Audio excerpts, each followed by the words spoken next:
As we've been reporting this morning, the White House announced late last night that economics advisor Christina Romer will be leaving at the end of the month to head back to University of California at Berkeley.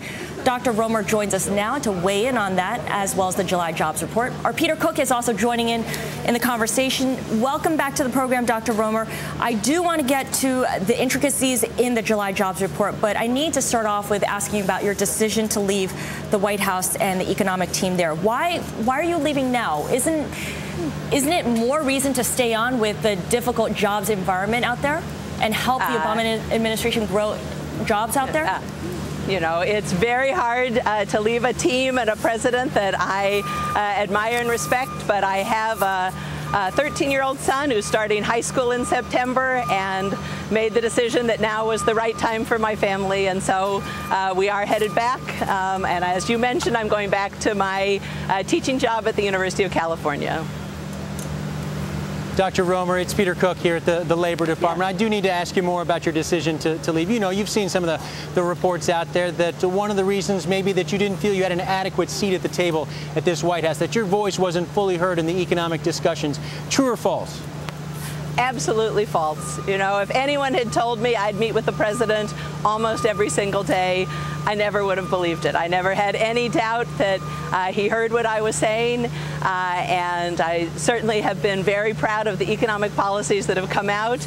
You know, I have to say one of the things I've been pushing the hardest in the last several months was more aid to state and local governments. When we get to the employment numbers today, we're going to see that employment in state and local government fell 48,000 in July. That aid is desperately needed. The president has pushed that very hard, and I am thrilled that it looks like Congress will be coming back to pass that. So differences between you and Larry Summers not a reason here for your departure? Absolutely not. You know, I think the other thing I'd be surprised to say is, you know, Larry has become one of my dear friends. I know there have been lots of reports of some fireworks early on, but the truth is we are great colleagues, and I think we've been a good team and fought for many of exactly the same policies. All right, Dr. Romer, let's get to the jobs report right now. How would you sum up the labor picture? We've got a 7th straight month of adding workers, but at a very slow, some would say disappointing pace. What can be done to pick up that pace? All right, so the first thing to say is we are seeing the steady growth. We added 71,000 jobs in the private sector. I think, as you mentioned, that isn't as strong as anybody wants. We need stronger than that to bring the unemployment rate down. We also see a certain amount of variation, that we see manufacturing coming back strongly. I think it added 36,000 jobs this month, but then we've got some other areas of weakness, like state and local governments.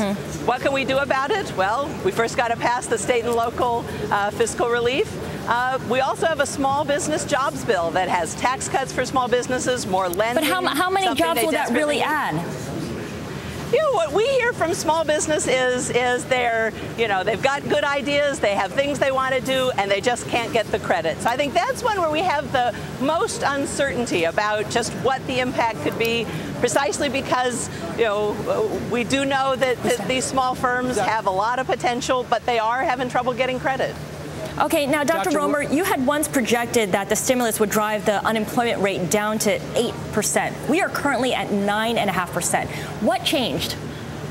Well, absolutely what changed is where the economy was headed before we ever came into office. You know, we did those projections of what the trajectory we were on back in December and early January before we ever even came into office. You know, one of the things we learned last week, you know, the first time I announced the number for what happened to GDP in the 4th quarter of 2008, it was minus 3.8%. We learned last week it was actually minus 6.8%. All right. We thank you for your time. We've been speaking with the soon-to-be ex-chair of the President's Economic Council, Christina Romer, in Washington.